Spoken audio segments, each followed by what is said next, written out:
एक शख्स गाड़ी से उतरा और बड़ी तेजी से एयरपोर्ट में घुसा। जहाज उड़ने के लिए तैयार था।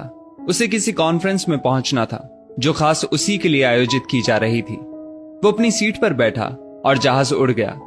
अभी जहाज कुछ दूर ही उड़ा था कि कैप्टन ने ऐलान किया, तूफानी बारिश और बिजली की वजह से जहाज का रेडियो सिस्टम ठीक से काम नहीं कर रहा, इसलिए हम करीबी एयरपोर्ट पर उतरने के लिए मजबूर हैं। जहाज लैंड होते ही अब वो शख्स बाहर निकला और कैप्टन से शिकायत करने लगा कि उसका एक एक मिनट कीमती है और होने वाली कॉन्फ्रेंस में उसका पहुंचना बहुत जरूरी है।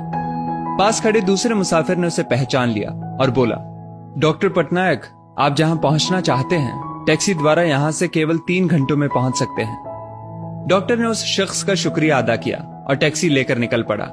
लेकिन ये क्या, आंधी तूफान और मूसलाधार बारिश ने गाड़ी का चलना मुश्किल कर दिया। फिर भी ड्राइवर गाड़ी चलाता रहा।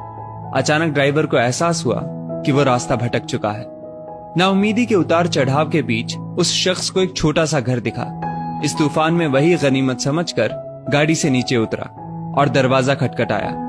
आवाज आई, जो कोई भी है अंदर आ जाए, दरवाजा खुला है। अंदर एक बुढ़िया आसन बिछाए भगवत गीता पढ़ रही थी। उसने कहा, माँ जी, अगर इजाजत हो तो आपका फोन इस्तेमाल कर लूं। बुढ़िया मुस्कुराई और बोली, बेटा, कौन सा फोन? यहाँ ना बिजली है ना ही फोन। लेकिन तुम बैठो, सामने चरणामृत रखा है, पी लो, थकान दूर हो जाएगी। और खाने के लिए भी कुछ ना कुछ फल मिल जाएगा, खा लो ताकि आगे सफर के लिए कुछ शक्ति आ जाए। डॉक्टर ने शुक्रिया अदा किया और चरणामृत पीने लगा।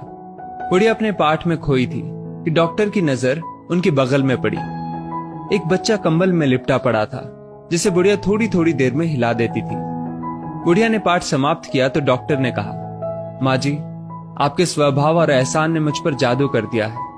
आप मेरे लिए भी दुआ कर दीजिए, ये मौसम साफ हो जाए। मुझे उम्मीद है आपकी दुआएं जरूर कबूल होती होंगी। बुढ़िया बोली, नहीं बेटा, ऐसी कोई बात नहीं। तुम मेरे अतिथि हो और अतिथि की सेवा ईश्वर का आदेश है। मैंने तुम्हारे लिए भी दुआ की है। परमात्मा का शुक्र है, उसने मेरी हर दुआ सुनी है। बस एक और दुआ मैं उससे मांग रही हूं, शायद जब वो चाहेगा उसे भी कबूल कर लेगा। कौन सी दुआ? डॉक्टर ने पूछा। बुढ़िया बोली, ये जो 4 साल का बच्चा तुम्हारे सामने अधमरा पड़ा है, मेरा पोता है। ना इसकी माँ जिंदा है ना ही बाप। इस बुढ़ापे में इसकी जिम्मेदारी मुझ पर है। डॉक्टर कहते हैं इसे कोई खतरनाक रोग है जिसका वो इलाज नहीं कर सकते। वो कहते हैं एक ही नामवर डॉक्टर है।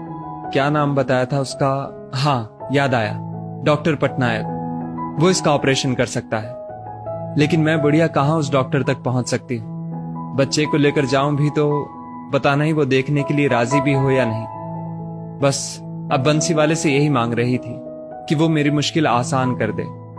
डॉक्टर की आंखों से आंसुओं का सैलाब बह निकला। वो रूंधे कंठ से बोला, माई, आपकी दुआ ने हवाई जहाज को नीचे उतार लिया, आसमान पर बिजलियां कौंधवा दी, मुझे रास्ता भुलवा दिया ताकि मैं यहां तक खींचा चला आऊं। हे भगवान, मुझे यकीन ही नहीं हो रहा कि कन्हैया एक दुआ कबूल करने के लिए अपने भक्तों की इस तरह भी मदद कर सकता है। दोस्तों, वो ईश्वर सर्वशक्तिमान है। जहां इंसान बेबस हो जाता है वहीं से उसकी परम कृपा शुरू होती है। यदि इस वीडियो ने आपका दिल छू लिया हो तो इसे लाइक शेयर अवश्य करें और ऐसी बेहतरीन वीडियोस के लिए हमारा पेज जरूर फॉलो कर लें। धन्यवाद।